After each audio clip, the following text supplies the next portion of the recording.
Howdy y'all, welcome to Al's Outdoors. I ain't been doing very much. I thought we'd go out and look at some of the sets that we had out. They're all pulled now, except for one beaver set there, but literally there just went a squirrel distracted me. Let's take a look. Looks like something has, that hole was only about, I don't know, 1.5 inches across. Something dug it out and buried it back in. That's odd, ain't it? It's interesting to go look at these things. I had a muskrat buried in here for a while. Something you can see right there come up from the back. There ain't no muskrat there. There's another hole dug up, but there's rocks in it. These critters are smarter than you think. I'm seeing some muskrat tracks down there, but I never did catch a muskrat right here. I got a 330 over there. It's been snapped off for a while. I gotta go get. Thought this was interesting. You see that hole over yonder? That's probably 11 inches across. That wasn't there. I don't know what caused that. I don't see no tracks, no slide or nothing. We'll have to keep an eye on that because he definitely got damage to his corn out here. If they come back, I'm gonna go after these beavers. But, interesting. That's a big hole. Had a bit of a hay set out here. All this corn, they didn't even cut it. It was damaged that much. They didn't get one ear of corn off this. This is different than what I left it. Let's see if we can. That's not it, but that stick right there was clear over here. So was all that hay. And, I can't even tell where the bait hole is. Right there's some sheep's wool. They're burying the holes back in. Been my experience. But that's a fox when they do that to me. I don't know. Did see some fox turds early season. That's interesting. I can't even find my bait hole. Huh. I usually fill my bait holes back in and they'll dig it out. And that's what I did to this one. I filled that hole and they dug it back out. The rest of them I left open to see what would happen, and they're burying it. That's interesting. I filled all my trap beds, I think. But, not seeing much sign of muskrats. A little bit, but not like it was last year. I hit them pretty hard though last year. Huh. Oh, bank's caving in. Gotta be careful. That's interesting. It's been a few weeks, maybe a month, since I pulled the traps. I'm trying to think. They dug it up. Looks like the rain washed it back in. Look at there. Interesting. Whew.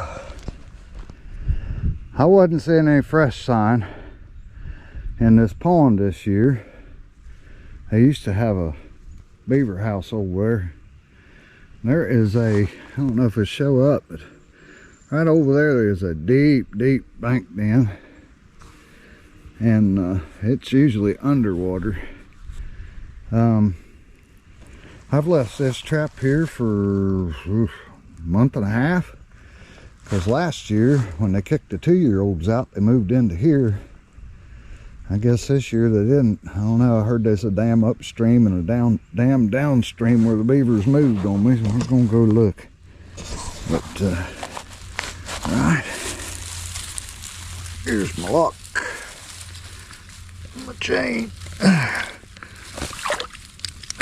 There's my trap. Whew. I guess. Get this. You can see how long that trap's been there. It ain't caught a thing.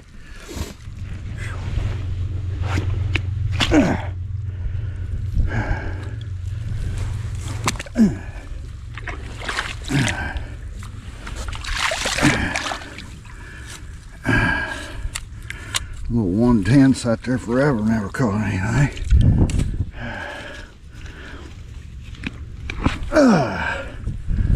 Alright, throw it up there. I just snapped it off. It's been sitting there for 3 weeks. That right there was a bank bend. Oh, there's sinkholes in here, sorry. All this stuff right here was a bank dam. I caught that one little beaver out of here. I think it only weighed 15 pounds or something. It was water dropped when the dam blowed out from that big storm. And that's all she wrote. So I suppose they was just living under that stuff. I never did see a hole. But when the water dropped, this probably gonna get deep. My waders leak. You think they'd last longer than 30 years? I keep patching them. There it is.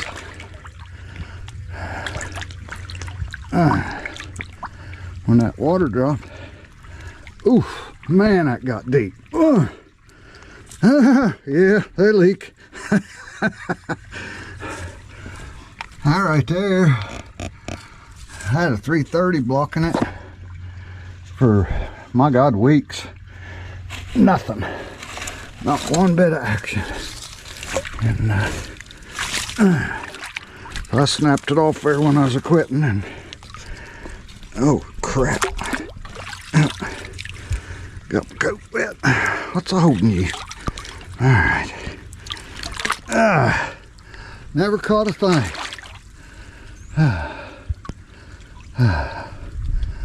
I'm just coming back and gathering up what I didn't grab. It was cold, I was wet, and I was done.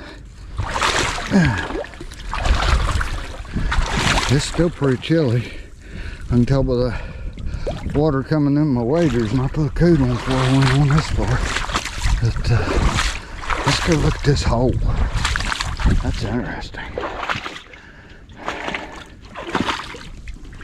I gotta be careful because, as you can see, after that ledge is full of waders. Now, it rained just a few days ago, but what do y'all think? It goes way up in there. You reckon the bank just caved in again, or air hole? I don't know. Interesting. Ooh, I bet the ramps are coming up. I should look for ramps. Oh, there I go again. Squirrel. I don't want this video to bore you all to death, but some of you might have noticed. That's my stand for my 110. Nice and springy. No, that's not a muskrat stretcher. It'd have more of a curve up here. You know what that is? People don't like politics, right? Here's what you do. Everybody comes to your house. Can I put a sign in your yard? Look at the sign. If it's got this wire on it, tell them yeah. I never did like eating goose. I don't like the taste of it. I quit goose and duck hunting years ago because I don't like the taste of it. But, looks like their second dam got blowed out. They didn't build it back. A part of it there hung on that limb. They're definitely not working on it. Actively anyway. Looks like the deer are still crossing. Huh. Neighbors told me that they moved downstream a couple farms and built a dam. Turn you around. Then I run into another neighbor. He said they on about 3 farms upstream and built a dam. And I told him, y'all probably know this, I ain't caught a single coyote. Let me see if this thing's even. Sorry about that. GoPro's acting funny. But he said his buddies had got him a couple of them old thermal scopes, not the IR scopes, the thermal scopes, and they've been a-whacking the coyotes. That's good to hear, and it's not awful far from here. And I went out to my farm and riding around stuff. I run into a neighbor out there, and I was talking to him, and he said my buddies and different people, not the same people, got them thermal scopes, and they're just slaying the coyotes. That's good. I didn't catch any, but that's good that the numbers are coming down. That'll help the deer and the turkeys and everything else. These geese act like they're in front of me on purpose.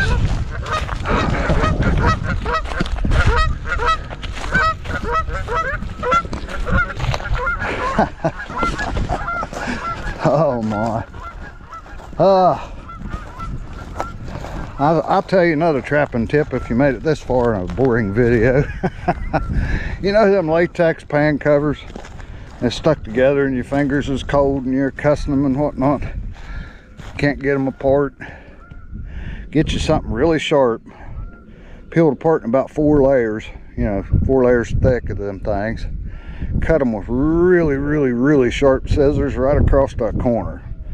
And leave them stuck together. Throw one of them in your bag. When you need them, it leaves a little open spot, because when they make them things, they melt it. And it melts everything together. You pop a corner and you can see every single one of them when you squish that thing. Hope that helped somebody. It sure helped me. That was frustrating for a while. But I don't know what else we'll get into today. This will probably be it. I'm just enjoying the outdoors right now. Don't get too as often as I want. We'll be back after it. I just don't know what to do. I lost my inspiration, I suppose. Oh, I did make a bathtub table for a dear friend of mine. Check that out. And as my friend Tom Keltish and Everything Outdoors always says, enjoy the little things. This is that one that big bobcat walked by. You can tell how long my strap's been snapped off. Doesn't look like anything bothered it. That's weird. I got a lot of coyotes last year coming up through here on camera. And right over through there on camera. And we caught a coyote right there. Had the mange, but the hole's bigger than it was, so something been in it, but this rain, it's hard to say. Something definitely bothered it, but they usually dig it up more than that. I don't know. We're pulling them. We caught some critters in this one this year. I only got 1 bobcat this year, which is odd. Didn't get any bobcats down here. That's the first year trapping this spot I didn't get any. I can't tell. I don't think it dug it out. I think it just filled in with water. Strange. Strange year trapping.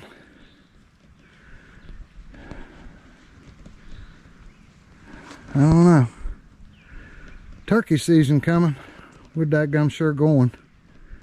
Probably way over yonder some, where I shot them 2 on video for you.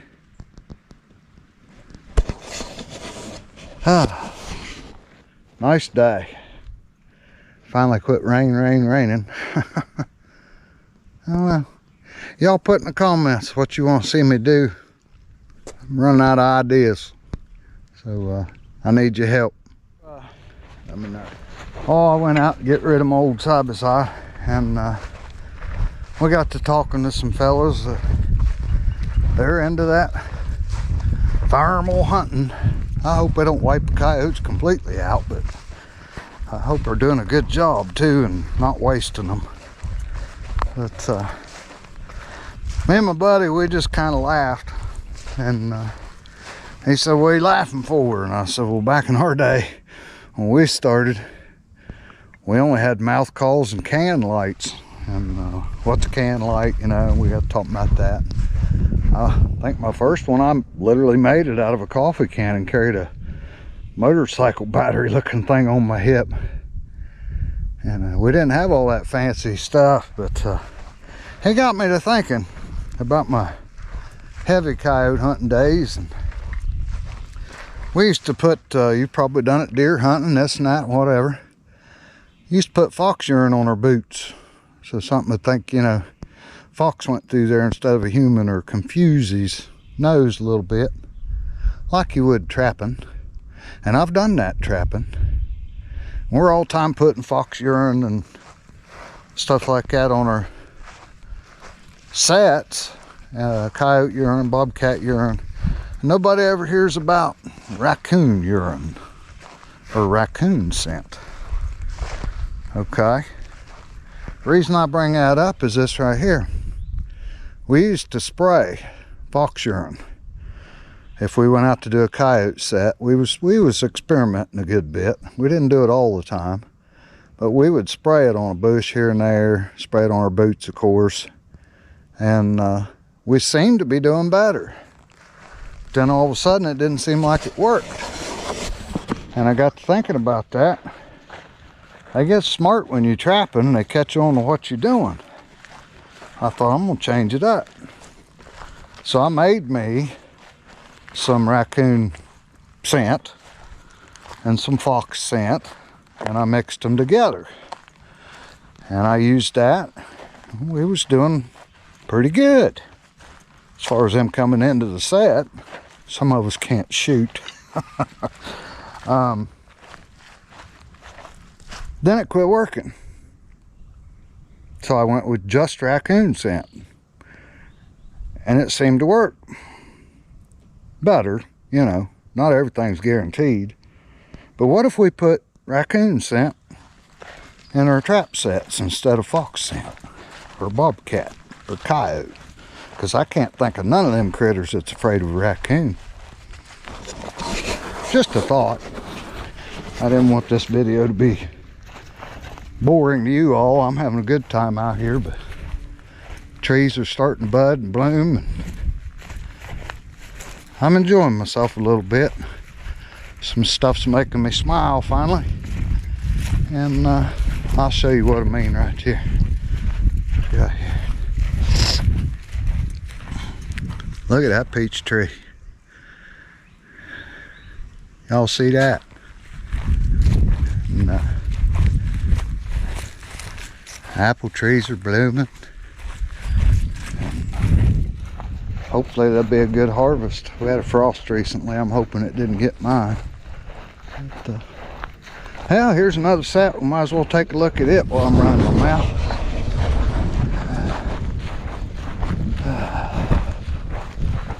Whoo! Of course, there ain't gonna be no fresh sign, but where is it there on the camera? I can't tell.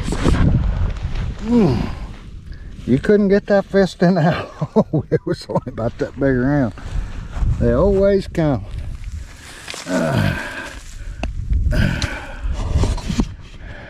And that's something I always taught people about coyote hunting. They always come. It might be a day after you left, it might be an hour after you left, it might be while you're there. But they always come. They don't forget it and they want to learn. Y'all remember that. And as I always say, we love you. Always share your fire.